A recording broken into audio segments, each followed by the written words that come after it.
Scriptures, contradict of the scriptures, वचन को लेकर जो विरोधाभास है उसको लेकर आज जो है हम और कल बात करेंगे। नाउ ये फोटो देख लीजिए।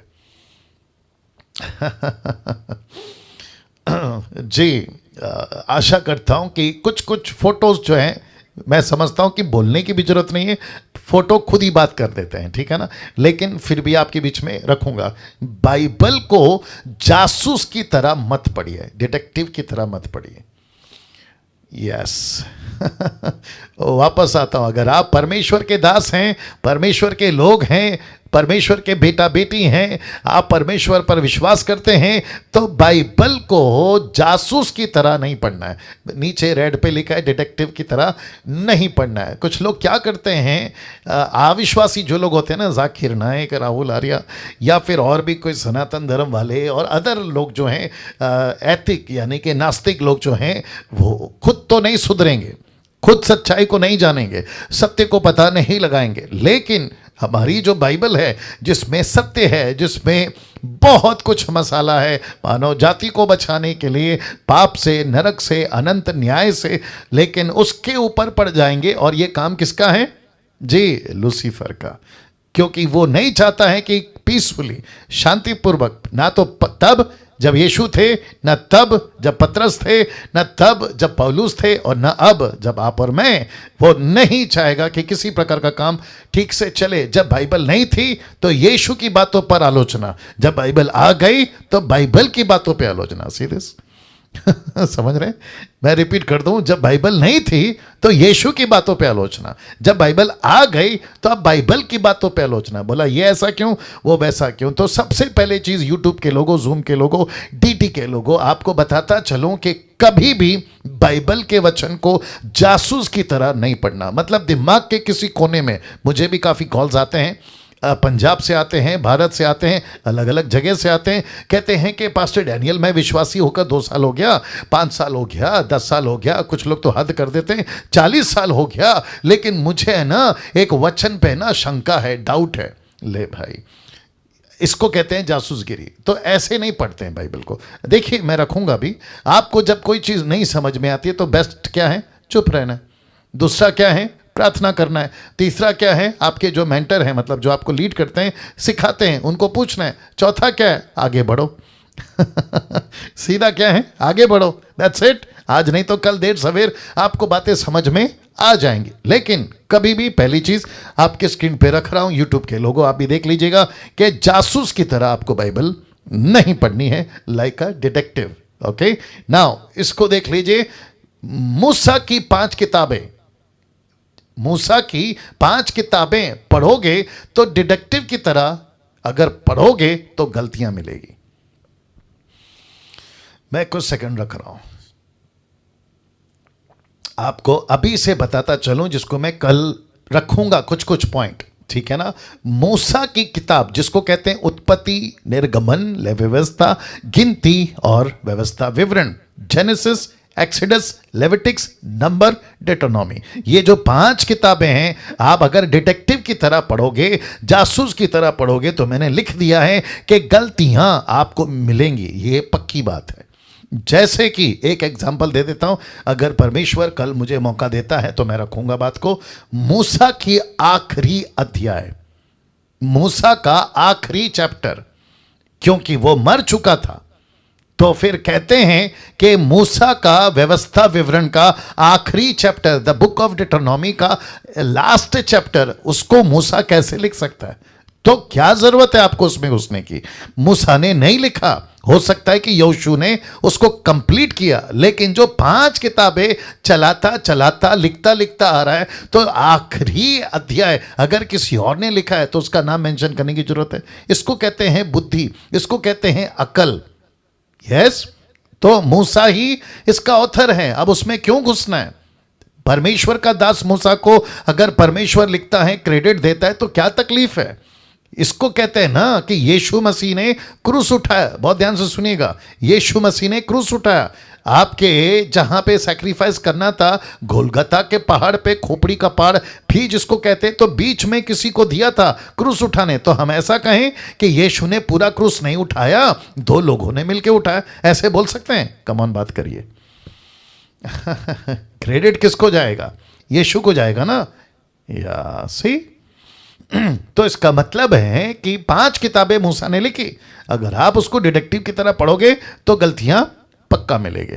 अब इसको देखो, यीशु की 4 किताबें पढ़ोगे डिटेक्टिव की तरह तो 4 पुस्तकों में भी आगे बोल दीजिए आपको गलतियां मिलेगी। आपको पता है सिर्फ यीशु के क्रूसिफिकेशन यानी कि यीशु का 3 दिन के बाद में जी उठने में कम से कम 4 किताबों में 17 गलतियां। कितनी? 17। आपने कभी ध्यान दिया है? या मैं ये बातें क्यों सिखा रहा हूं? मैं रखूंगा क्योंकि आप लोग कौन हैं? डिसाइपल्स हैं। तो कम से कम आप जब 4 किताबें पढ़ते हैं तो पढ़ते वक्त में आप अगर डिटेक्टिव की तरह पढ़ोगे तो गलतियां पक्का मिलेगी। अब आपको बताता हूं क्यों। क्योंकि लिखवाता परमेश्वर है, लिखता मनुष्य है। लिखवाता जब परमेश्वर है, लिखता जब मनुष्य है, तो बीच में खड़ा होता है कि जनरेशन के लिए लिखा है या जनरेशंस के लिए लिखा है।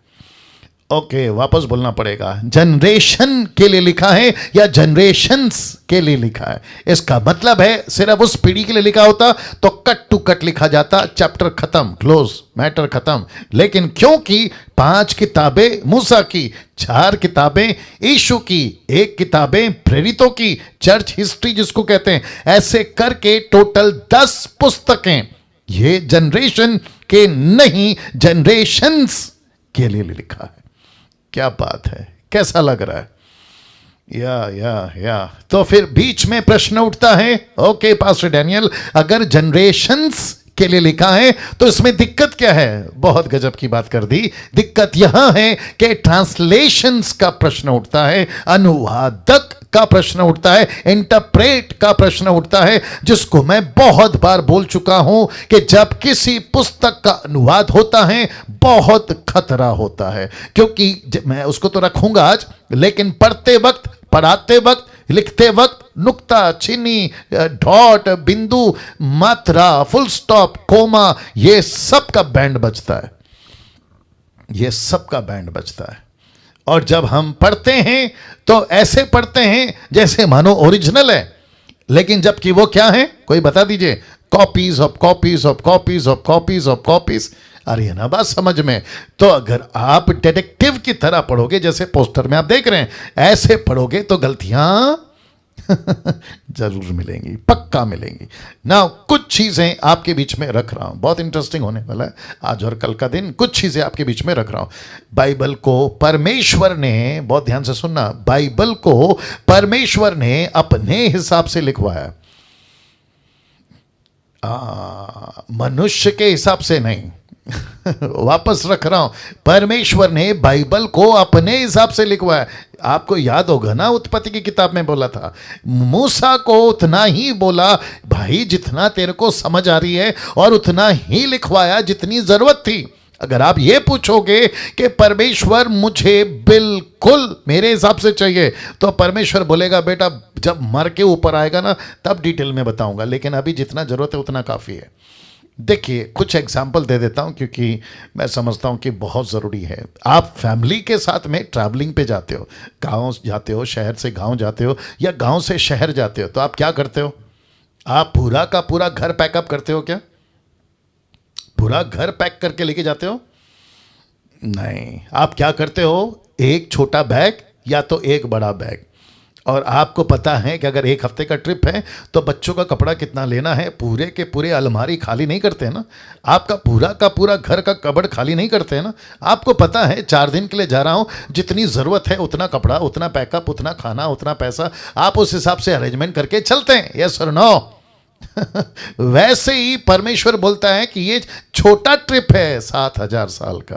क्या बात है, ये छोटा ट्रिप है, ये छोटी जर्नी है 7000 साल की, आदम से लेकर यीशु तक, यीशु से लेकर आप और मैं कलीसिया तक। ये छोटी ट्रिप जिसको परमेश्वर कहता है 1000 दिन। परमेश्वर के यहां पे कितना है? 1 दिन। 1 दिन कितना है? 1000 दिन। तो परमेश्वर कहता है मेरा ट्रिप है, मेरी जर्नी है, मैं मेरे हिसाब से बंदोबस्त करूंगा, मैं तुम्हारे हिसाब से क्यों बंदोबस्त करूं? कैसा लग रहा है? घर पे जब बच्चों को लेके जाते हैं ना आप, तो ट्रेन में बैठे हैं, फ्लाइट में बैठे हैं, बस में बैठे हैं, कहीं पे भी बैठे हैं, तो बच्चा पूछता है अरे मम्मी मेरा वो चीज़ नहीं लाया, बेटा वो घर पे, अरे मेरा वो कपड़ा नहीं लाया, बेटा घर पे, मेरी वो खिलौना कहाँ है, बेटा घर पे। बोला फिर ये 4 दिन के लिए वो सब क्यों नहीं लाया, बेटा जब घर पे जाएंगे तब मिलेगा। लेकिन ये सफ़र है, ये ट्रैवलिंग है, ये जर्नी है, जितनी आवश्यकता है उतना ही परमेश्वर हमको देता है। Is that right? Is that right? या वहां पे कितने लोग हैं देख लो, या क्या बात है। ओके, 300 के आंकड़ा, 300 के आसपास जूम पे हैं और यूट्यूब पे तो अलग बात है। ओके कैसा लग रहा है? अच्छा लग रहा है ना? ओके ना, इसको देखिए, इसलिए हमेशा ध्यान रखें क्या, एक वचन को, कौन सा आपके बीच में रखूंगा, इसलिए हमेशा ध्यान रखें इस वचन को, एक वचन को, इस वचन को। देखना चाहोगे कौन सा है जी? आपकी रुचि, आपका इंटरेस्ट, आपकी दिलचस्पी को बढ़ाने के लिए मैं आपको बीच बीच में छेड़ते रहता हूं, ठीक है ना? तो आप लोग मेरे साथ में बिल्कुल बने रहें। कौन सा वचन है? यशाया 55 का 8, the book of Isaiah chapter 55 verse 8 लिखा है, क्योंकि यहोवा कहता है मेरे विचार और तुम्हारे विचार एक समान नहीं है, ना तुम्हारी गति और मेरी गति एक सी है, जमीन आसमान का फर्क है। क्या बात है, क्या बात है। इसका मतलब है कि परमेश्वर कहता है कि डैनियल जैसा तू चलता है वैसा मैं नहीं चलता, और मुझे भी समझना है कि जैसा मैं चलता हूं, आगे बोल दीजिए, परमेश्वर नहीं चलता। परमेश्वर का लैंग्वेज अलग है, मनुष्य का लैंग्वेज अलग है। परमेश्वर का नेचर अलग है, मनुष्य का नेचर अलग है। मनुष्य सीमित है, कम ऑन गेट रेडी, परमेश्वर असीमित है। ओ ओ ओ ओ ओ ओ मनुष्य की लिमिट है, लेकिन परमेश्वर का कोई लिमिट नहीं है। परमेश्वर ने मनुष्य को बनाया, मनुष्य ने परमेश्वर को नहीं बनाया। कैसा लग रहा है? Come on come on come on, give him praise, ताली बजाकर सब कोई चुप नहीं बैठेगा, सब प्रभु को धन्यवाद, सब प्रभु को धन्यवाद। तो इसका मतलब यह हुआ कि परमेश्वर जब यशाया 55:8 में आज हमसे बात कर रहा है, तो मुझे एक वचन से पता चल जाता है कि परमेश्वर को कभी प्रश्न नहीं पूछ सकते, ऐसा क्यों, वैसा क्यों, क्योंकि पर्दे के पीछे क्या चल रहा है हम मनुष्य नहीं जानते। लूसीफर कहां था जब यीशु मसीह 3 दिन 3 रात कब्र में थे, हमको नहीं मालूम।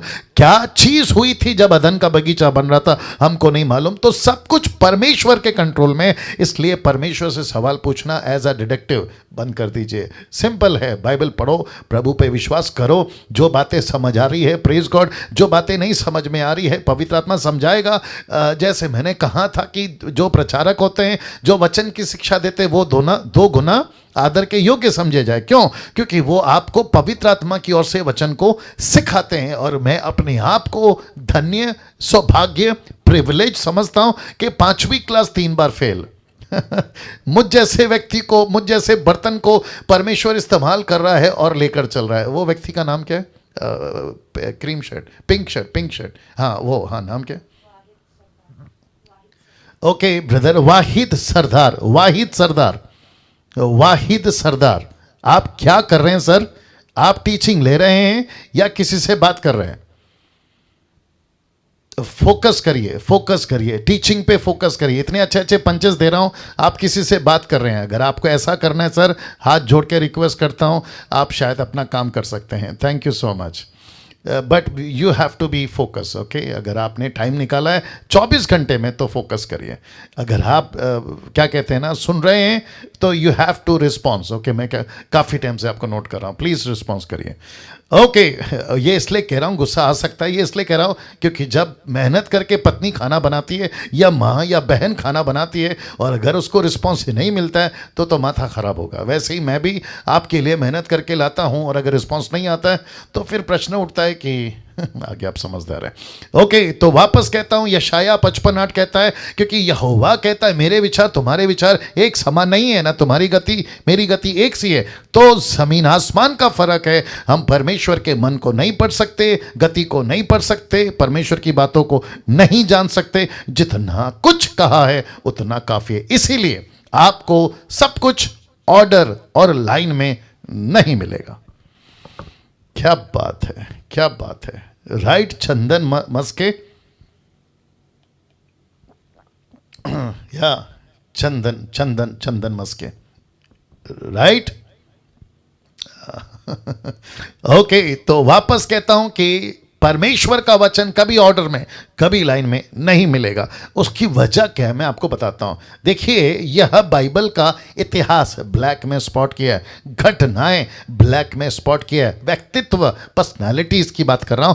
तो इतिहास, घटनाएं और व्यक्तित्व, आप जब बाइबल को पढ़ते हो, ये कई हजारों सालों से तरह तरह के कल्चर, लोग और जातियों से होकर आपके पास पहुंचा है।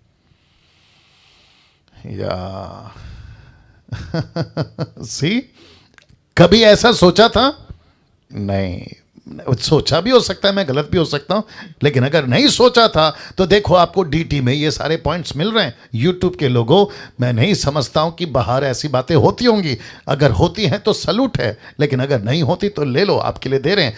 तो बाइबल का इतिहास और घटनाएं और व्यक्तित्व कई हजारों सालों से तरह तरह के कल्चर और लोग और जातियों से होकर आपके पास पहुंचा है। मैंने कल्चर का क्यों जिक्र किया है? क्योंकि ओल्ड टेस्टमेंट में कल्चर अलग था, यहूदियों का कल्चर अलग था, इजरायलियों का कल्चर अलग था, यीशु के टाइम पे तरह तरह के लोग का कल्चर अलग था। आप देख सकते हैं, इथोपियन जो फिलिप ने जिसको वचन सुनाया वो इथोपियन था, उसका कल्चर अलग है, उसके बॉडी का, स्किन का कलर अलग है। वैसे ही बहुत सारे लोग उस वक्त में अलग अलग कल्चर से आते थे।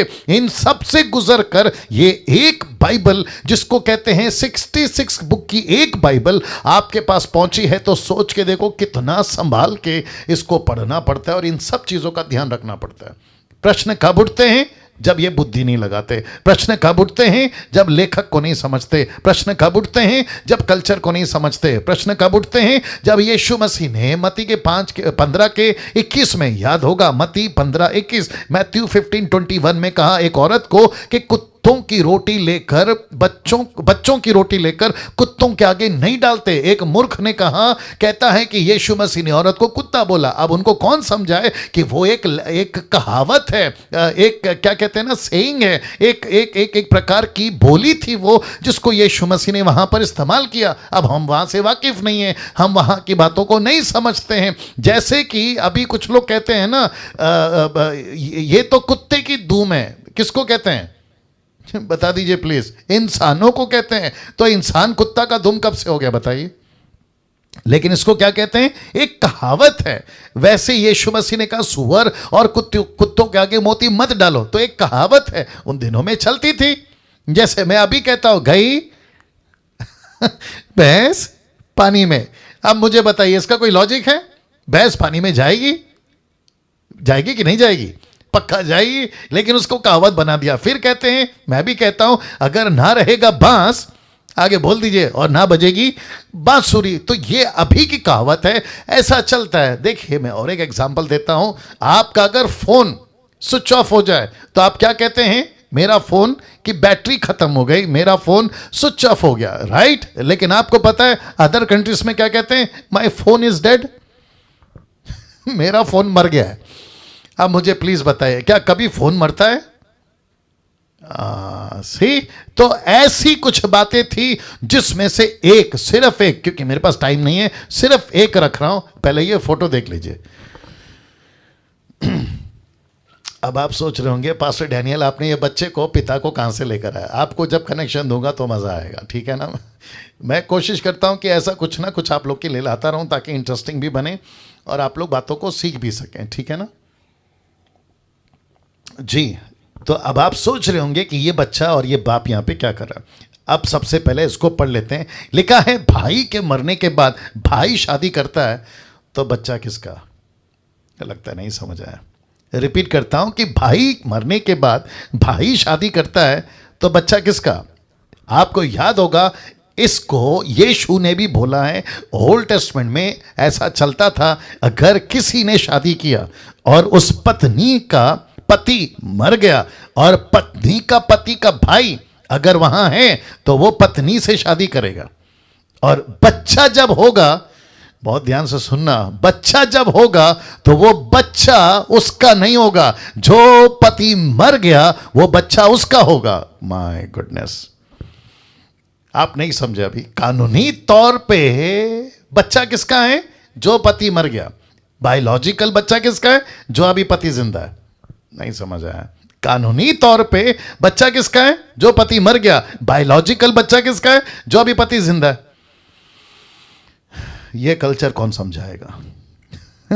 अभी के तारीख में, आज की तारीख में क्या है आप ही बताइए। जिसका बाप जिंदा है बच्चा उसका है, लेकिन जिसका बाप मर गया वो बच्चा उसका कैसे हो सकता है? लेकिन उन दिनों में ये चलता था। तो फिर से कहता हूं कि आपके पास जो बाइबल पहुंची है वो इतिहास, घटनाएं, व्यक्तित्व, कई हजारों सालों से घटनाएं घटते कल्चर को लेकर, जाति को लेकर, लोगों को लेकर आपके पास पहुंचे। Right sir? या तो इसका मतलब है कि हम सभी को इस तरीके से अंडरस्टैंड करना है परमेश्वर के खूबसूरत, आगे बोल दीजिए, बाइबल को। नाउ ये चित्र आपके बीच में रख रहा हूं। एक तरफ है बाइबल और दूसरी तरफ है पवित्र आत्मा का सिंबल, यानी कि आप जानते हैं आग के रूप में उतरा और कबूतर के रूप में उतरा। तो मैंने दोनों रख दिया क्योंकि आपको कनेक्ट करना है, ठीक है ना? तो मैं चाहता हूं कि मैं आपको एक चीज समझा दूं, इसलिए लिखा है पवित्र आत्मा का पहला 2 दान, 9 gifts of the Holi spirit का पहला 2 वरदान। आइए देखते हैं क्या है। बाइबल को समझने के लिए ही दिया गया है। पहला कुरिन्थियों 12 का 8, 1 कुरिन्थियन 12:8 कहता है क्योंकि एक को आत्मा के द्वारा बुद्धि की बातें दी जाती है, दूसरे को उसी आत्मा के अनुसार ज्ञान की बातें। तो ऐसा पूछते हैं पवित्र आत्मा जी से और साथ ही साथ परमेश्वर से कि परमेश्वर अगर मिनिस्ट्री करनी है, बहुत ध्यान से सुनना, अगर सेवा ही करना है, आत्मा को बचाना है, तो इसमें बुद्धि का क्या काम, इसमें ज्ञान का क्या काम, इसमें आपको क्या देना था? पावर। आपको क्या देना था? Healing power. आपको क्या देना था? Speaking power. आपको क्या देना था? परछाई में ताकत, जैसे पतरस को दी, रुमाल में पावर। ऐसा कुछ दे देते। बुद्धि क्यों रख दिया पहले और ज्ञान क्यों रख दिया पहले? तब परमेश्वर कहता है कि बेटा दूसरों को सिखाने से पहले तुझे खुद को बुद्धि होनी चाहिए और तुझे खुद को ज्ञान होनी चाहिए ताकि तू दूसरों को सिखाए। वाह, कैसा लग रहा है? सी, देखिए, मेरी कोशिश होती है कि जितना हो सके आपको है ना पानी की तरह साफ करके एक एक बातों को रख सकूं, और ये परमेश्वर की तरफ से प्रभु मुझे देता है। तो बट आप उसको लीजिए, उसको ग्रैब करिए, उसको पकड़ लीजिए, क्योंकि ये बहुत ज़रूरी है और मैं आपको बताऊंगा आगे कि मैं ऐसा क्यों कर रहा हूं। तो वापस कहता हूं कि पवित्र आत्मा का पहला 2 दान बाइबल को समझने के लिए दिया गया, मिनिस्ट्री को समझने के लिए, परमेश्वर के किताबों को समझने के लिए। मूसा की 5 किताबें, यीशु की 4 किताबें, चर्च हिस्ट्री की पहली किताब एक्ट्स की पुस्तक जिसको कहते हैं, और फिर उसके बाद में दानियल की किताबें जो अपोक्लिप्टिक है, रेवलेशन की किताबें जो अपोक्लिप्टिक है, इन सभी को समझने के लिए परमेश्वर का ये दान दिया गया है कलीसिया को। एक जल्दी से निकालो याकूब का किताब, 1 सेकंड दीजिए, एक और आ गया। याकूब का किताब, उसका पहला अध्याय वचन 5, या जेम्स चैप्टर 1 वर्स 5। जी, जेम्स चैप्टर 1 वर्स 5, या वंडरफुल जीसस, वंडरफुल जीसस। जल्दी देना। याकूब की किताब, उसका 1 का 5। बीच में आ गया, मैं क्या करूं? परमेश्वर का आत्मा बात करता है तो सुनना पड़ता है ना। किधर है? ओके, आई थिंक वचन 6। नहीं, तुमने 6 को क्यों स्पॉट किया? पहले से ही है। ओके, मैं सही था। याकूब 1:5।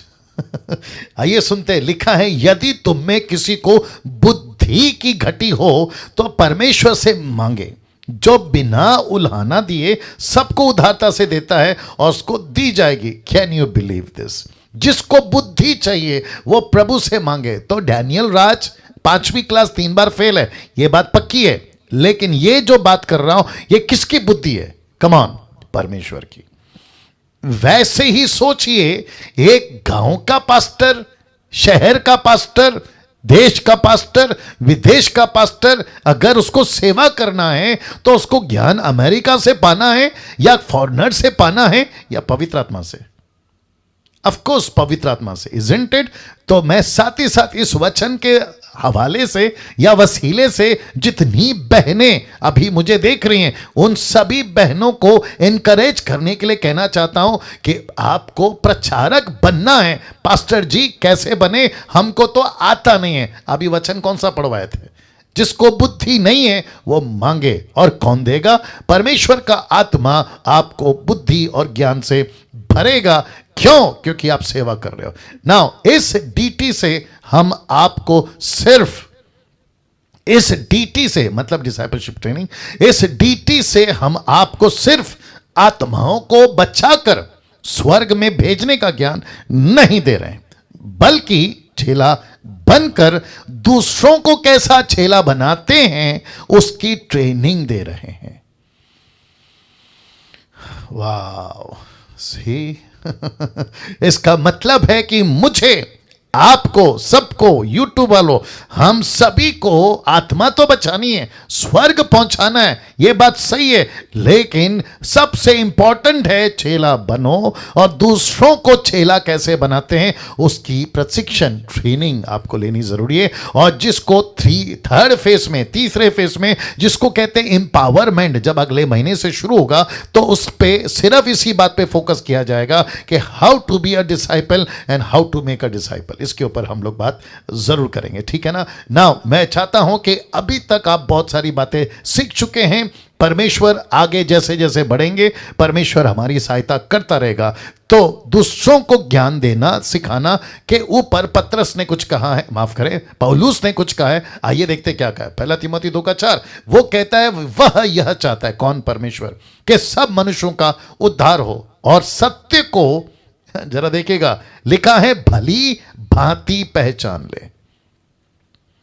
सबका उद्धार हो ये चाहता है, हिंदू का, मुस्लिम का, सिख का, ईसाई का, बुद्धिस्ट का, पारसी का, यहूदी का, इसका उसका, वैसा वैसा पैसा, सबका। लेकिन कैसे? सत्य को भली बातें पहचाने। इसका मतलब है, कम ऑन गेट रेडी, सिर्फ उद्धार देना हमारा मकसद नहीं है, उसको एजुकेट करना ये हमारा मकसद है।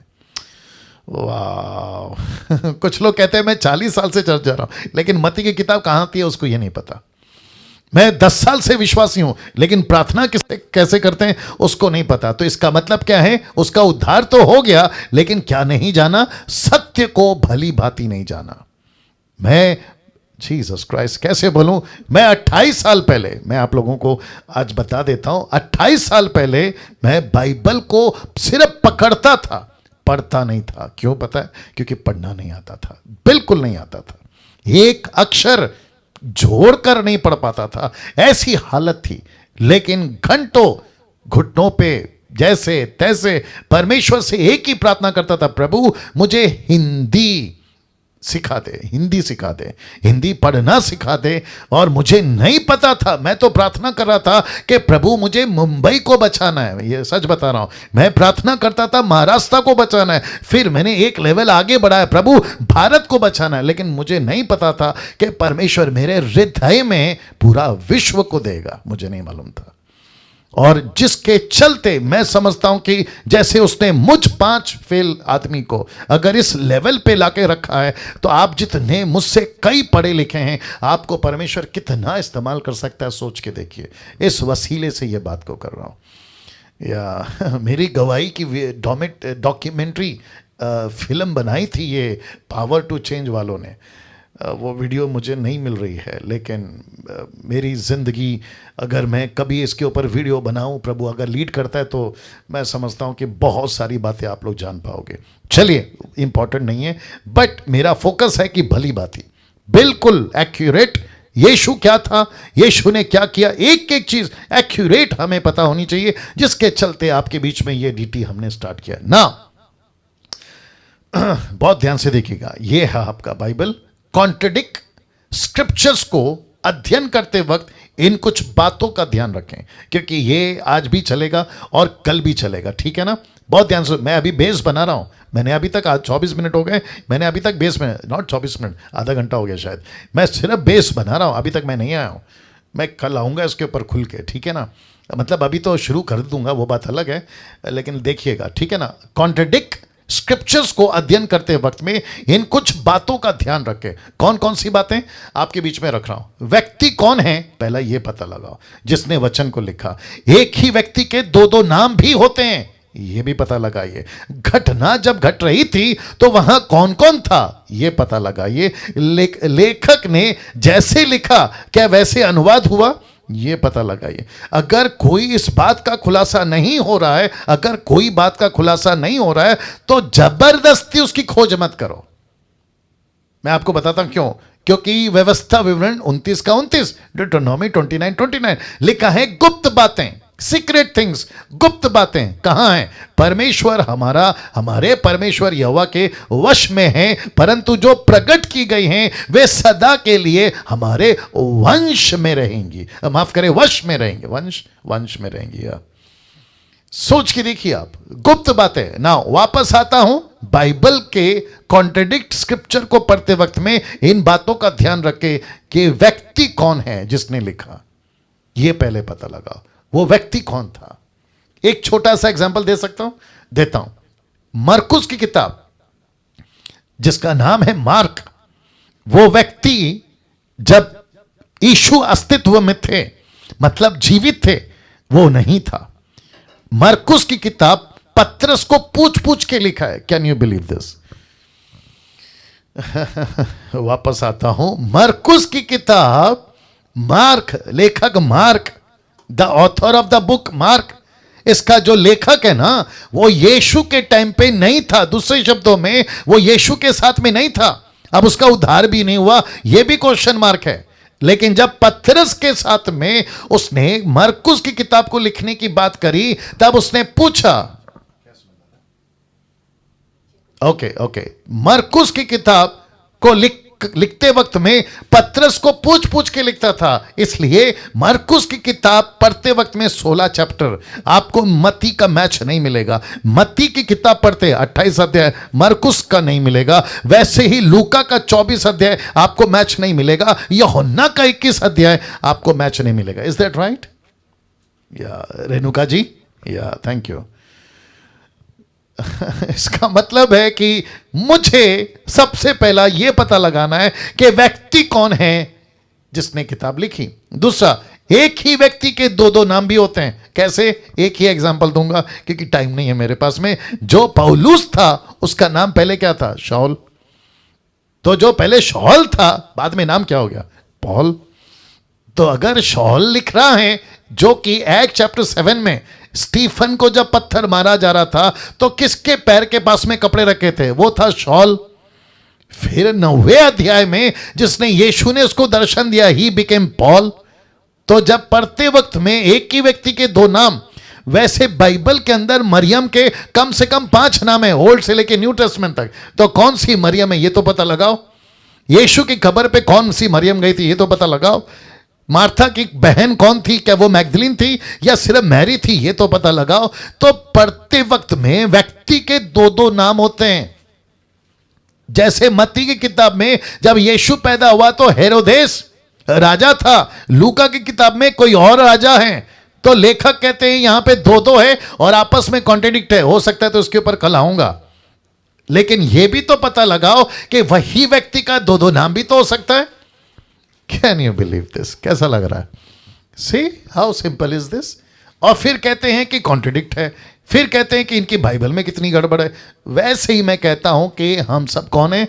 चेले हैं। हम ऐसे लोग हैं जो अंधों को रास्ता दिखाएंगे, हम खुद अंधे बनकर नहीं चलेंगे।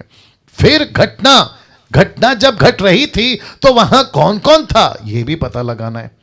मैं अभी रखूंगा। मत्ती की किताब कहता है कि मंदिर का पर्दा तब फटा जब यीशु ने जान दे चुके थे।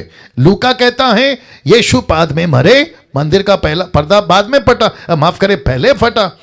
तो प्रश्न उठता है कि जब घटना घट रही थी तो लेखक वहां था क्या? नहीं, मैं तो आपको पहले ही बता चुका हूं कि मत्ती, मरकुस, लूका, यूहन्ना 20 यानी कि 2 से लेके 3 डेकेड्स के बाद लिखी गई, एक्यूरेट। और इसका लेखक कौन है? वो लोग जो यीशु के साथ में नहीं घूम पाए। तो लोगों से पूछा, राजाओं से पूछा, वहां के पढ़े लिखों से पूछा, तब जाकर बात हमारे पास में पहुंची। तो अभी तक कैसा लग रहा है? वाह, सी नाउ ये तो मैं आपको बता चुका हूं, लेखक ने जैसा लिखा क्या वैसे अनुवाद होता है, बहुत इंपॉर्टेंट है। साथ ही साथ में गुप्त बातें परमेश्वर के हाथों में रखी हैं, जो जरूरत है उतनी काफी, और बाकी नहीं है तो भी काफी है। ओके, नाउ अब बात करते हैं फर्स्ट कॉन्ट्रडिक्ट स्क्रिप्चर की। मैं इतना स्लो इसलिए जा रहा हूं ताकि एक एक बात आपको समझ आ सके। तो मैं जानता हूं कि आपके अंदर जो जिज्ञासा है, तड़प, भूख, वो बढ़ गई होगी। तो सबसे पहले इस पॉइंट का पहला कॉन्ट्रडिक्ट स्क्रिप्चर आपके बीच में रख रहा हूं। जितने यूट्यूब के लोग हैं आप लोग भी देख लीजिएगा ना। क्या है, आपको पहले फोटो दिखा देता हूं। ये फोटो देखकर आप पता लगा लिए होंगे, बात हो रही है genealogy of Jesus according to Matthew and Luke. मैं रिपीट करता हूं, यीशु की वंशावली मत्ती की किताब और लूका की किताब से। वापस आते हैं इंग्लिश में, genealogy of Jesus according to Matthew and Luke. तो सबसे पहले मत्ती का एक एक आपके बीच में रखना हो। लिखा है इब्राहिम की संतान, दाऊद की संतान, यीशु मसीह की वंशावली। फिर वचन 17 डायरेक्ट कट करके डाल दिया हूं। क्यों? क्योंकि हमें जितनी जरूरत है उतना आपको दे रहा हूं, सब कुछ देने की जरूरत नहीं है। 17 लिखा है इब्राहिम से दाऊद तक 14 पीढ़ी, दाऊद से बाबुल को बंदी होकर पहुंचाए जाने तक 14 पीढ़ी, बंदी होकर बाबुल को पहुंचाए जाने के समय से लेकर मसीह तक कितनी? 14 पीढ़ी। तो इसको कहते हैं टोटल यहां 42 वंशावली है। Is that right? या 42 वंशावली। ओके, ये भी बता देता हूं क्योंकि मेरी लिस्ट में नहीं है, लेकिन फिर भी बता देता हूं। गिनती में 42 नहीं मिलेगा, लेकिन गिनती में 41 ही मिलेगा।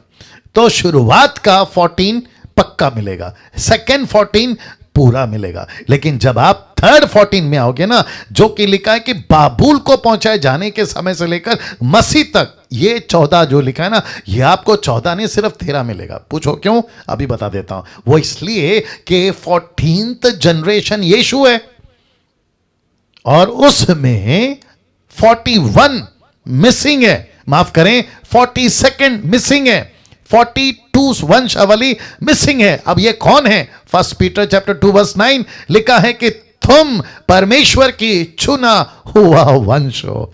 क्या बात है! तो हम हैं वो 42 जनरेशन। मैं रिक्वेस्ट करता हूं अगर कभी गिनना है आप लोग गिन सकते हैं, आपको खूब मजा आएगा, ठीक है ना। नाउ यहां 42 वंशावली है, इसको 3 हिस्सों में, किसको? 14 14 14 को मैंने 3 हिस्सों में बांटा है। आइए देखते हैं वो 3 हिस्से क्या है। तो सबसे पहला हिस्सा है पूर्वजों का, दूसरा हिस्सा है राजाओं का, और तीसरा हिस्सा है अनजान। ऐसे कैरेक्टर्स जिनको कई लोग नहीं जानते। जैसे 500 लोग यीशु के जी उठने के बाद 500 लोगों ने यीशु को देखा, उनका डेटा हमारे पास नहीं है। पूर्वजों का डेटा हमारे पास है, राजाओं का डेटा हमारे पास है। लेकिन ये जो तीसरा है ना, तीसरी कैटेगरी, ये अनजानों का। ऐसे बहुत सारे कैरेक्टर हैं, जब आप मत्ती का 1 से लेकर 16 तक पढ़ोगे तो आप खुद भी पूछोगे, अरे यार ये कौन है, अरे यार ये कौन है, अरे इसका हिस्ट्री किधर है, अरे इसका हिस्ट्री किधर है। आपके दिमाग में प्रश्न उठेगा, ऐसा क्यों पास्टर डैनियल? ऐसा 3 कैटेगरी में क्यों आपके बीच में रख रहा हूं? पूर्वजों, राजाओं, और तीसरा है अनजान। ऐसा क्यों? तो पूर्वजों जो विश्वास में पक्के थे, राजा जो सांसारिक तौर पे पक्के थे, पॉलिटिकल, और तीसरा कोई सामर्थ्य नहीं था लेकिन उसके बावजूद परमेश्वर ने इनको इस्तेमाल किया। ओ ओ ओ ओ वापस बोलूं, पूर्वजों जो विश्वास में पक्के थे, राजा हो जो संसार में पॉलिटिकली पक्के थे, लेकिन ये तीसरे कैटेगरी के लोगों को भी प्रभु ने इस्तेमाल किया, ना जो विश्वास में, ना पावर पॉलिटिकली, लेकिन साधारण थे, लेकिन परमेश्वर ने फिर भी इनका इस्तेमाल किया। तो ऐसे 3 जनों की कैटेगरी से होते होते होते आपका मेरा मसीहा पैदा हुआ। कैसा लग रहा है? अभी कुछ लोग कहते हैं कि जो विश्वास में पक्के हैं प्रभु सिर्फ उन्हीं का इस्तेमाल करेगा, जो संसार में पॉलिटिकली पक्के हैं प्रभु सिर्फ उन्हीं का इस्तेमाल करेगा। लेकिन परमेश्वर के लिस्ट में ऐसे भी लोग हैं जो डैनियल कौन है नहीं जानते थे, निर्जला कौन है नहीं जानते थे। आप में से बहुत सारे को नाम तो नहीं लूंगा, आप कौन थे नहीं जानते थे, लेकिन यिर्मयाह 1:5 कहता है तुम अपनी मां के पेट में आए भी नहीं थे, मैंने तुम्हारा नाम लेकर तुम्हारा अभिषेक कर दिया। क्या बात है, यहां तो जम के ताली होनी चाहिए। वंडरफुल जीसस, वंडरफुल जीसस, क्या बात है, क्या बात है। मैं तो कहता हूं कि आप लोग सब अपना अपना पीठ को थपथपाइए, है ना, आप खुद को शाबाशी दीजिए कि आपकी गिनती उसमें है और परमेश्वर आपको जो है अपना बेटा बेटी बनाकर इस्तेमाल कर रहा है। Thank you Jesus, thank you Jesus. एक पति पत्नी देख रहे हैं साथ में, बड़ा अच्छा लग रहा है। सेन गुप्ता, बाप रे माफ़ करिए ठीक से नाम नहीं ले पा रहा हूँ, बड़ा अच्छा लग रहा है, बहुत अच्छा, बहुत अच्छा, बहुत अच्छा। एक और बहन है जो वैशाल कुमार लुधियाना से, बहुत अच्छा, आप लोग भी देख रहे हैं, आप भी देख रहे हैं, वंडरफुल। प्रकाश राधा जी, क्या बात है, वंडरफुल। पति पत्नी के साथ हैं आप शायद, ओके, वाह। कभी सोचा था ऐसा है आपका बाइबल? क्या क्या मसाला, क्या क्या पॉइंट्स आपको प्रभु आज दे रहा है। देखिए, इनफैक्ट पहले एपिसोड से दे रहा है। तो पूर्वजों का पहला हिस्सा, राजाओं का दूसरा हिस्सा, अनजान लोग का पहला हिस्सा। पूर्वजों को क्यों? विश्वास में पक्के थे। राजाओं को क्यों? जो लेके परमेश्वर चला, जिसमें राजा शाऊल है, राजा दाऊद है और न जाने कितने, राजा यहोशापात है। संसार में पॉलिटिकली पक्के थे, पावर में पक्के थे, पैसा था। और तीसरी कैटेगरी लिखा है कोई सामर्थ नहीं, लेकिन उसके बावजूद भी वे परमेश्वर के लिस्ट में गिने गए। जिनको कोई नहीं पूछता था उनको तक परमेश्वर के लिस्ट में। नाउ जियोलॉजी के जब हम बात करते हैं तो मैं थोड़ा सा पीछे जाना चाहूंगा, तो वापस आपको बता दूं कि हम यीशु मसीह की जियोलॉजी की बात कर रहे हैं according to Matthew and Luke. क्योंकि कुछ लोग कहते हैं मती ऐसा कहता है, लूक ऐसा कहता है, इसमें कोई कॉन्ट्रडिक्ट नहीं है। आज दूध का दूध, पानी का पानी आपके बीच में करने जा रहा हूं। तो अभी तक ये बता दिया। नाउ आते हैं लूका के पास।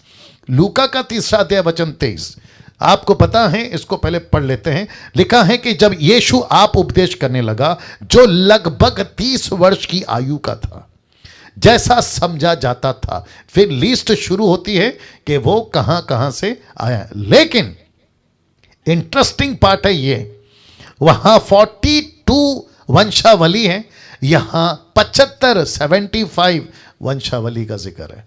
Can you believe this? अब यहां पे कॉन्ट्रडिक्ट उठ जाता है। लोग कहते हैं अच्छा कौन कॉन्ट्रडिक्ट करेगा? जो डिटेक्टिव की तरह बाइबल पढ़ेगा। लेकिन उसके लिए कॉन्ट्रडिक्ट नहीं है जो पवित्र आत्मा के बुद्धि ज्ञान से बाइबल को पढ़ेगा। तो 75 वंशावली आपके बीच में उसका जो खुलासा है रखने जा रहा हूं। तो इस लूक को मरियम की लाइन से, ना कि यहूदी लाइन से, क्योंकि मत्ती की किताब यहूदी लाइन से लिखी गई, लेकिन लूका की वंशावली, यीशु की वंशावली, लूक जब लिख रहा था, आप जानते हैं लूक कौन है? पेशे से डॉक्टर था। ये वही लूक है जिसने एक्ट्स को लिखा, तो उसको भी दिमाग में रखिएगा। तो मरियम की लाइन से उसने लिखा, ना कि यहूदी लाइन से, पर इस्राएली लाइन से उसने लिखा। प्रश्न है क्यों?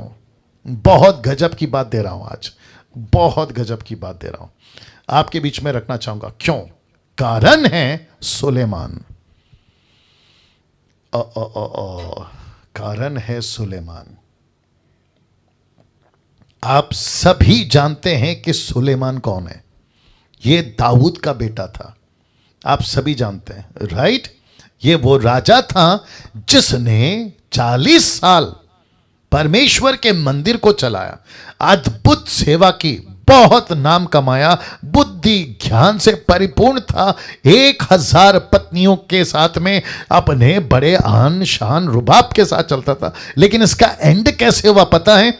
बहुत सारे मूर्ति पूजा को मानते, देवी देवताओं को उपासना करते करते निकला। तो ऐसे लाइन में मरियम कैसे आएगी बताइए? मरियम नहीं आ सकती ना ये लाइन में। तो इसका मतलब क्या पता है? मत्ती 1:8 में इसका नाम है, किसका नाम? सुलेमान का। लेकिन लूका के 3:31 में इसका नाम नहीं मिलेगा आपको, बल्कि किसका नाम मिलेगा पता है?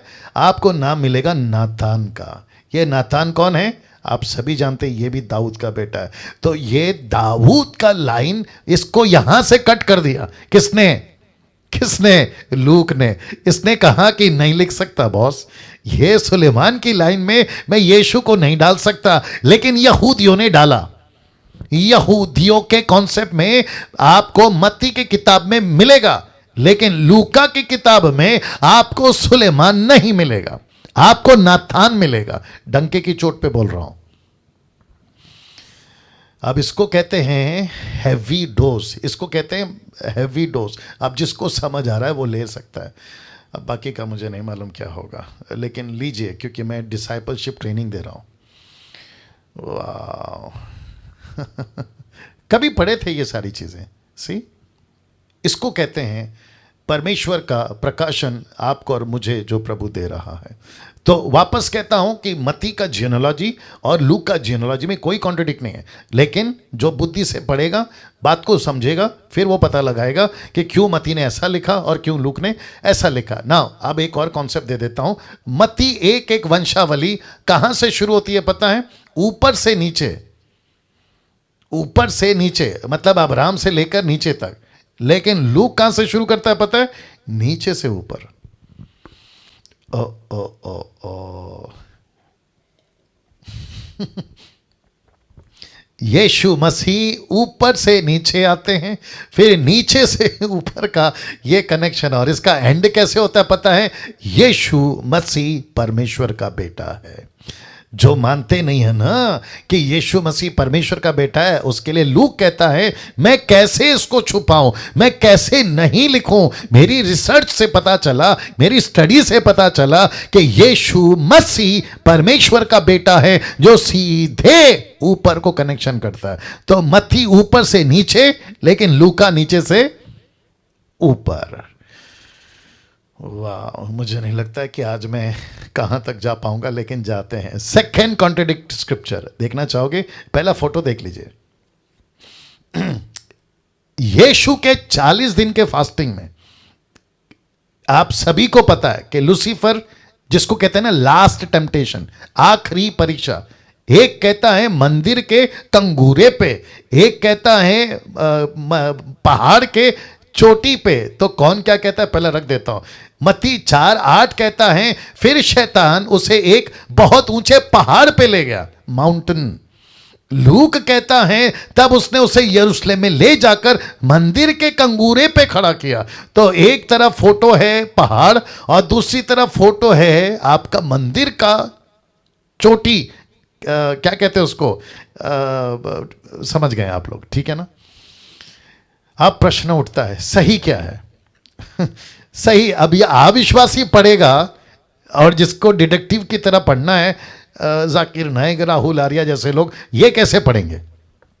ये सीधा कहेंगे देखो इनकी बाइबल में कितना गड़बड़ है, देखो इनकी बाइबल में कितनी प्रॉब्लम है। और वो जो शुरुआत के पॉइंट थे ना, वो कभी नहीं भूलना बाइबल को पढ़ते वक्त में, उसको हमेशा याद रखना, ठीक है ना? तो इसका करते हैं दूध का दूध और पानी का पानी।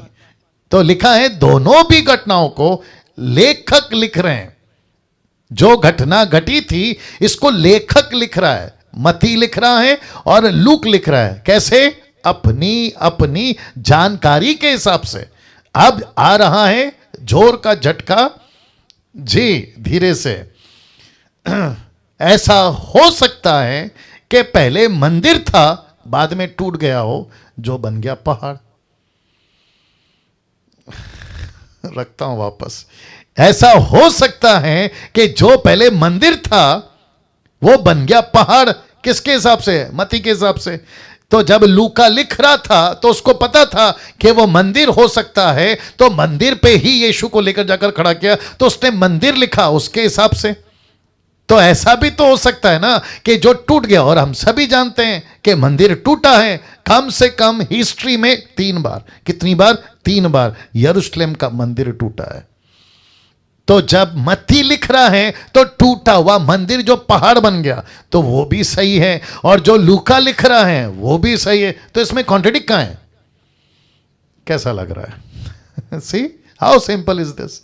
तो पढ़ते वक्त में बुद्धि का इस्तेमाल करना बहुत जरूरी है। जो मैं बता चुका हूं कि लेखक को समझो, लेखक कैसे लिख रहा है, तो दोनों भी घटनाओं को लेखक ने लिखा है। और याद रखो, जब मती लिख रहा था तो लूका को नहीं पता उसने क्या लिखा है, लूका जब लिख रहा था तो मती को नहीं पता कि लूका क्या लिख रहा है। You got the point. तो लेखक के आपस में बातचीत नहीं होती थी। जैसे अभी कुछ लोग एक टेबल पे बैठे, यार तू क्या लिखा बता दे, मैं क्या लिखा। ये शोले पिक्चर थोड़ी बन रही है ये शोले पिक्चर थोड़ी बन रही है कि डायरेक्टर को पूछो, प्रोड्यूसर को पूछो, है ना, एक्टर को पूछो। ये वो नहीं है ना साहब। ये उस वक्त में जो घटना घटी थी उसको लिखा है और उसके हिसाब से अपनी अपनी जानकारी के हिसाब से लिखा है। तो ये प्रॉब्लम सॉल्व हो गया। बात करते तीसरा, वाह, थर्ड कॉन्ट्रडिक्ट स्क्रिप्चर्स। मंदिर का पर्दा, मंदिर का पर्दा आप सभी जानते हैं। मत्ती कहता है, मैंने इसलिए बगल बगल में रखा है, मत्ती 27 का 50 से 51 कहता है, मैथ्यू 27 50 to 51 कहता है, तब यीशु ने फिर बड़े शब्द से चिल्लाकर प्राण छोड़ दिए और देखो मंदिर का पर्दा फट गया, नीचे से ऊपर तक मंदिर का पर्दा फट के दो टुकड़ा हो गया, धरती डोल गई, चट्टानें तड़क गई। ये मत्ती कह रहा है। आइए देखते हैं लूका क्या कह रहा है। लूका 23 का 45 to 46 ये क्या कहता है, देखो, मंदिर का पर्दा बीच में फट गया और यीशु ने बड़े शब्द से पुकार कर कहा, हे पिता, मैं अपनी आत्मा तेरे हाथों में सौंपता हूं, और ये कहकर प्राण छोड़ दिए। अब जरा ध्यान से सुनिएगा। मत्ती कहता है पहले यीशु मरा फिर पर्दा फटा। यस, लूका कहता है पहला पर्दा फटा, आगे बोल दीजिए, फिर यीशु मरा। अब इसमें कॉन्ट्रडिक्ट नहीं है। कैसे? यूट्यूब के लोगों ध्यान से सुनो, ये कॉन्ट्रडिक्ट नहीं है। मैं आपको बताता हूं कि जब मंदिर का पर्दा फटा और यीशु ने प्राण छोड़ दिए, कौन कहता है? आपका लूक। यीशु ने प्राण छोड़ दिए और मंदिर का पर्दा फटा, कौन कहता है? मत्ती का वाला कहता है। अब एक लॉजिक देता हूं, आपको इसको समझना बहुत जरूरी है। एक व्यक्ति जो लूक को मदद कर रहा है, एक व्यक्ति जो मत्ती को मदद कर रहा है। मत्ती ने पूछा होगा, यार ये घटना कैसे हो गई, मंदिर का पर्दा कैसे फटा? बोला, श्रीमान मैं आपको क्या बताऊं, मैं खड़ा था यीशु के क्या कहते हैं ना, क्रूसिफिकेशन के पास में, और मैंने देखा कि यीशु ने चिल्लाकर प्राण छोड़ दिए। मेरा एक दोस्त था, दौड़ते दौड़ते मेरे पास आया, बोला, अरे पता है मंदिर का पर्दा फट गया। बोला, ओ अच्छा अच्छा अच्छा, मतलब यीशु यहां मरे और मंदिर का पर्दा वहां पे फट गया। लूका वाला क्या कहता है पता है? मंदिर का पर्दा पहले फटा। बोला, क्यों? मैं मंदिर के पास था। ओके। और फिर उसने कहा कि अच्छा अच्छा अच्छा, मंदिर का पर्दा पहले फटा, फिर दौड़ते दौड़ते, कम से कम 3 किलोमीटर का गैप है, दौड़ते दौड़ते पूछा होगा, अरे यीशु मर गए? बोला, अभी मर गए। बोला, हाँ, मंदिर का पर्दा पहले फटा, बाद में यीशु मरे। अब आई बात समझ में? अब कॉन्ट्रडिक्ट है यहां पे? बिल्कुल नहीं। देखिए घटना क्या है, यीशु मरा, ये तो पक्की बात है। पर्दा फटा, ये भी सच्ची बात है। आगे फटा, पहले फटा, बाद में फटा, अपने को नहीं चाहिए। अब उस वक्त में क्या था इंसिडेंट, अभी कट टू कट तो नहीं मिलेगा, मैं आपको पहले ही बता चुका हूं। लेकिन इंटरेस्टिंग पार्ट क्या है, मंदिर का पर्दा फटा, हमको चाहिए। यीशु मरा, हमको चाहिए। कब फटा, कब मरा, that is not a big deal, हम उसको लेकर चलेंगे। तो उम्मीद करता हूं कि ये कॉन्सेप्ट भी आपका मैंने क्लियर कर दिया। फोर्थ कॉन्ट्रडिक्ट स्क्रिप्चर, मजा लीजिएगा। सबसे पहला फोटो देख लीजिए। अब इसके ऊपर इतनी सारी बातें हैं, मैंने बहुत कट किया, मैं आपको सच बता रहा हूँ, मैंने बहुत कट किया है, जैसे तैसे फिर आपके बीच में लेकर आ। ये एक फोटो और ये एक फोटो। तो यीशु की कब्र पे कई महिलाएं और यीशु की कब्र पे एक महिला। आइए देखते क्या लिखा है। यूहन्ना की किताब उसका 20 का 1, सप्ताह के पहले दिन मरियम मगदलिनी भोर को अंधेरा रहते कब्र पर आई और पत्थर को कब्र से हटा हुआ देखा। मरकुस 16 का 1 का 2 तक क्या कहता है देखो। जब सप्ताह का पहला दिन बीत गया, मरियम मगदलिनी, याकूब की माता मरियम, सलोमी यानी कि यीशु की बहन, बायोलॉजिकल डॉटर जिसको कह सकते हैं आप लोग, जोसेफ के द्वारा जो पैदा हुई, सलोमी, सुगंधित वस्तुएं मोल ली कि आकर उस पर मले। सप्ताह के पहले दिन बड़ी भोर तक सूरज निकला ही था, वे कब्र पर आई। अब ये 2 वचन आपस में कॉन्ट्रडिक्ट है? ऑफकोर्स है, ऑफकोर्स है। यहाँ पे भी कॉन्ट्रडिक्ट है? ऑफकोर्स है। लेकिन जिसका डिडक्टिव माइंड होगा वो क्या करेगा? जरूर गड़बड़ करेगा। लेकिन यहां पे भी कॉन्ट्रडिक्ट नहीं है। पूछो कैसे, अभी बता देता हूं ऐसे। क्या यूहन्ना ने कहा कहीं पे भी, ओपन चैलेंज है मेरा किसी को भी, क्या यूहन्ना ने कभी कहा कहीं पे भी कि सिर्फ मरियम मगदलीनी आई? नहीं। क्या मरकुस ने कहा कि सिर्फ ये लोग ही थे? नहीं। ऐसा भी हो सकता है कि मैरी मैगदलीन का टॉपिक निकला तो उसका जिक्र लिखा है। अगर ये तीनों की तीनों महिलाएं गई तो उसका टॉपिक लिखा है। इसमें लॉजिक, इसमें प्रॉब्लम किधर है, इसमें कॉन्ट्रडिक्ट किधर है? एक भी व्यक्ति ने, एक भी लेखक ने, बहुत ध्यान से सुनना, नहीं लिखा कि वहां कब्र में सिर्फ और सिर्फ मैरी मैगदलीन थी। ऐसा लिखा हुआ आपको एक भी जगह पे नहीं मिलेगा। तो फिर खेल खत्म। कॉन्ट्रडिक्ट कहां है? ऐसा भी तो हो सकता है ना कि सारी की सारी महिलाएं गए लेकिन लेखक ने सिर्फ मैरी मैगदलीन को ही स्पॉट किया। उसमें प्रॉब्लम क्या है? कहते हैं वचन 11, 20 का 11, इसी में स्वर्गदूत ने मरियम से बात किया, मैरी मैगदलीन से बात किया, यीशु मसीह ने मैरी मैगदलीन से बात किया। तो मैरी मैगदलीन से बात किया, ऐसा तो नहीं लिखा ना कि सिर्फ मैरी मैगदलीन, ब्रैकेट डाल के तो नहीं बात कर रहे हैं ना। वहां बाकी महिलाएं हो सकती हैं। और ऐसा भी हो सकता है कि जैसे पतरस और यूहन्ना, बहुत ध्यान से सुनना, कब्र में आके फिर चले गए। Can you believe that? मैं रिपीट करता हूं, पतरस और यूहन्ना कब्र में आके वापस घर चले गए। ऐसा भी तो हो सकता है कि सप्ताह के पहले दिन मैरी मैगदलीन ये वो सब आई और उन्होंने देखा पत्थर लुढ़का हुआ है, अंदर डेड बॉडी नहीं है, वो चली गई होंगी, लेकिन मरियम वहीं पे रह गई। ये भी तो हो सकता है। तो उससे बात करें तो इसमें कॉन्ट्रडिक्ट कहां है? वाह, फिफ्थ कॉन्ट्रडिक्ट स्क्रिप्चर।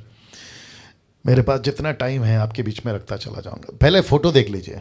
मेरी कोशिश है कि फोटो से आपको कनेक्ट कर सकूं। फोटो देख लीजिए। ये है अपने शाऊल, बाद में बन गए पौल।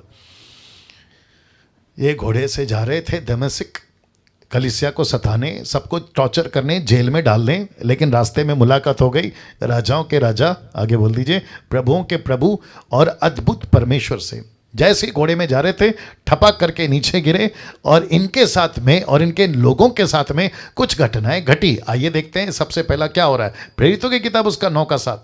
जो मनुष्य उसके साथ थे वे चुपचाप रह गए, क्योंकि शब्द तो सुनते थे परंतु किसी को ना देखते थे या देखते ना थे। यस, अभी इसी किताब का 22 का 9 क्या कहता है? देखो, मेरे साथियों ने ज्योति तो देखी परंतु जो मुझसे बोलता था उसका शब्द ना सुना। तो अब यह कॉन्ट्रडिक्ट है, बाहर वालों के लिए तो है, लेकिन अभी मैं इसका दूध का दूध और पानी का पानी कर देता हूं। तो वापस कहता हूं, 9 का 7 कहता है शब्द तो सुना, देखा नहीं। 22 का 9 कहता है ज्योति तो देखी, शब्द नहीं सुना। तो एक कहता है सुना, फिर एक कहता है नहीं सुना, एक कहता है देखा, 22 का 9 कहता है नहीं देखा। You got the point? अब करते हैं दूध का दूध और पानी का पानी। अभी फोटो देख लीजिए। पहला, सबसे पहला लूक लिख रहा है, तो उसने क्या लिखा? उसने घटना लिखी जो 9 का 7 है। दूसरी तरफ पौलुस खुद की गवाही दे रहा है, दूसरा खुद बोल रहा है। कौन? पौलुस बोल रहा है, मैं रास्ते में जा रहा था, मैं रास्ते में जा रहा था, मेरे साथियों ने ज्योति तो देखी परंतु जो मुझसे बोलता था उसका शब्द नहीं सुना। उसको क्यों सुनाएगा प्रभु? पौलुस को सुनाएगा ना। क्या बात है।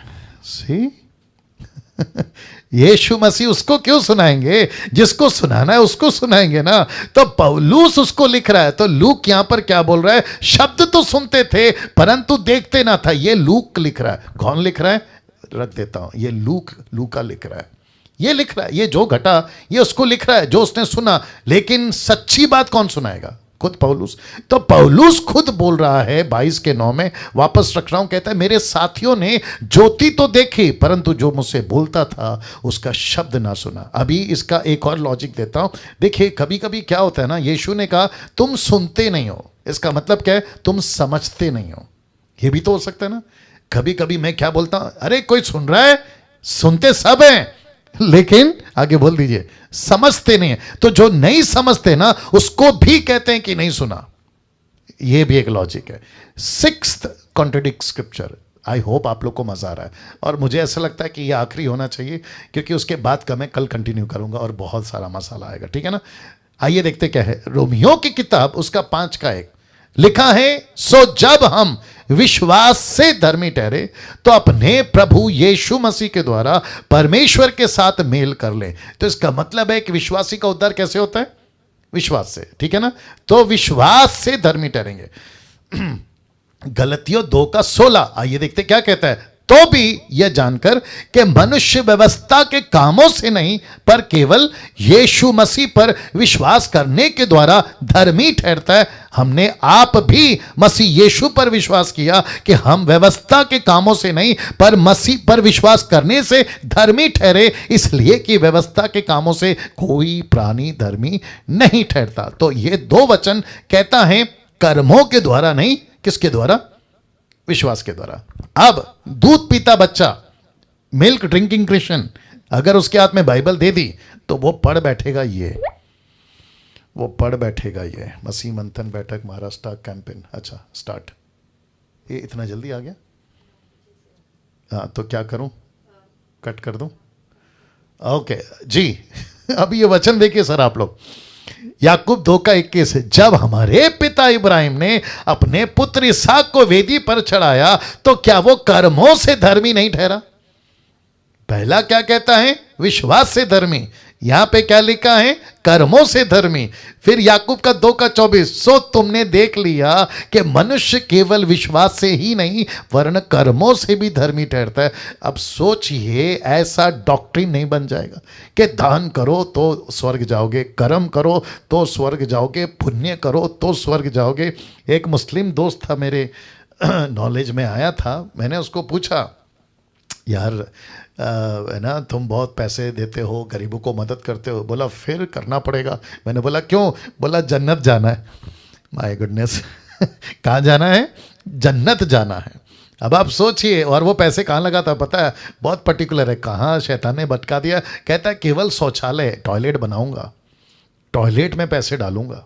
अब आप सोच के देखिए, ऐसे कितने सारे लोग। अभी मोदी साहब ने भी टॉयलेट बनाने का अभियान शुरू किया है हमारे भारत के अंदर। मुझे नहीं पता उसके पीछे लॉजिक क्या है। बहुत सारे लोग चप्पल बांटते हैं। मैंने पूछा भाई चप्पल क्यों बांटते हैं? बोला पता नहीं, मरने के बाद स्वर्ग में चप्पल नहीं मिला तो। बोला कपड़े क्यों बांटते हैं? बोला मरने के बाद स्वर्ग में कपड़े नहीं मिले तो। बोला खाना क्यों बांटते हैं? बोला मरने के बाद खाना नहीं मिला तो। Can you believe this? ये सारे कॉन्सेप्ट हैं भैया, यूट्यूब वालों आप भी सुनिए। और जिसके चलते ये वचन का सहारा लेके मुझे अभी तक खुशी है कि ऐसा कोई डॉक्ट्रिन नहीं बना, लेकिन बहुत जल्दी बन सकता है। देखो क्या लिखा, वापस से बताता हूँ। पौलुस कहता है विश्वास से धर्मी, लेकिन याकूब कहता है कर्मों से धर्मी। अब इसमें कॉन्ट्रडिक्ट है। हाँ, डिडक्टिव वाले पढ़ेंगे तो कॉन्ट्रडिक्ट है, लेकिन मुझ जैसे आप जैसे पवित्र आत्मा से बुद्धि पाए हुए तो कोई कॉन्ट्रडिक्ट नहीं है। तो दूध का दूध और पानी का पानी कर दूं? जी करता हूं। देखिए, जब यहां पे पौलुस बात कर रहा है ना, तो परमेश्वर और मनुष्य की बात कर रहा है। तो परमेश्वर के नजर में विश्वास चाहिए, लेकिन जब याकूब यहां बात कर रहा है तो यहां मनुष्य की बीच की बात कर रहा है, नॉट परमेश्वर की बात कर रहा है। तो वो कहता है यहूदियों के हिसाब से, कौन? अब्राहम, इजराइलियों के हिसाब से, कि बेटे को बलि दिया पब्लिक को समझाने के लिए, नॉट परमेश्वर को समझाने के लिए। परमेश्वर को आपका दान कर्म नहीं चाहिए, परमेश्वर को आपको विश्वास चाहिए। लेकिन लोकल पब्लिक में जहां पे आप उठते बैठते हैं तो वहां पे आपका सैक्रिफाइस लाइफ, आपका दान कर्म जो लोग देखते हैं, फिर वो कहते हैं ओ ये तो धर्मी है। एक एग्जांपल देता हूं, आपने कभी पढ़ा है याकूब 2:19 लिखा है, लूसीफर यानी कि दुष्ट आत्माएं भी विश्वास रखती है, तो क्या उनको स्वर्ग भेज दें? उनको स्वर्ग भेज दें? तो दूसरे शब्दों में यीशु ने क्या कहा मत्ती का 7:12 में, तुम उनके फलों से उनको पहचानोगे। एक विश्वासी, देखो याकूब का 1:21-22 आपने कभी पढ़ा होगा, 1:21 और 20 से पढ़ लेना। लिखा है केवल सुनने वाले नहीं पर उस पर चलने वाले। You got the point? तो इसका मतलब है मुझे विश्वास है लेकिन मेरा एक्शन नहीं है, मुझे फेथ है लेकिन मेरा एक्शन नहीं है। तो इसका मतलब क्या है? Faith is dead without the action. Action is nothing without, come on, the faith. तो faith and action has to go together. तो यहां पे या माफ करें, पौलुस जब कह रहा है कि विश्वास से मैं उद्धार पाया, विश्वास से मैं प्रभु में। कॉन्सेप्ट कौन है? यहूदी, क्योंकि गलातियों की किताब यहूदियों को समझा रहा है, रोमियों की किताब में भी यहूदियों को समझा रहा है। तो यहूदियों को सामने रख के कहता है कि कर्मों पे मत चलो, विश्वास पे चलो। याकूब क्या कहता है? भैया विश्वासी तो हो, लेकिन गरीबों को दान नहीं दे रहे, मदद नहीं कर रहे हो, तुम्हारा कर्म तो नहीं दिख रहा है, विश्वास तो कर रहे हो। क्योंकि लूसीफर भी विश्वास करता है और याकूब 2:19 कहता है थरथराता है, कांपता है, लेकिन उसके फल कैसे हैं? बेकार। वाह, कैसा लग रहा है? सी, इसको कहते हैं परमेश्वर की आत्मा से जब आप बाइबल पढ़ते हैं तो दूध का दूध और पानी का पानी हो जाता है। अब कल बात करूंगा, इंटरेस्टिंग पॉइंट है, यीशु की गवाही, मेरी गवाही। तो 7th कॉन्ट्रडिक्ट स्क्रिप्चर